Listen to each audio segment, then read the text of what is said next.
एक बिल्ली की कहानी।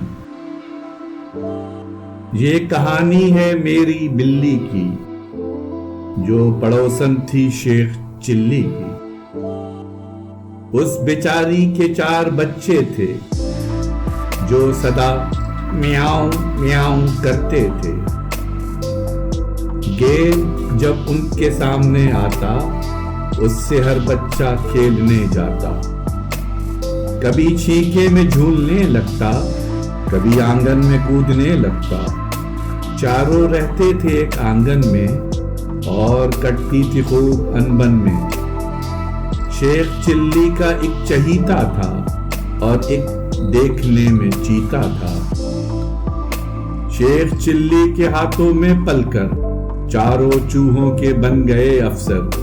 चारों जब गुस्सा करने लगते थे, अपनी हद से गुजरने लगते थे। ऐसे लड़ते थे जैसे राजा हों, या लड़ाई का कोई बाजा हो। शोर इतना ये सब मचाते थे, शेख चिल्ली भी भाग जाते थे।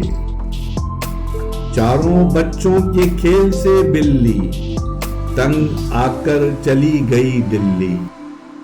अब अकेले ये रह गए बच्चे, काश बाहम ना जंग ये करते, अपनी माँ को ना तंग ये करते।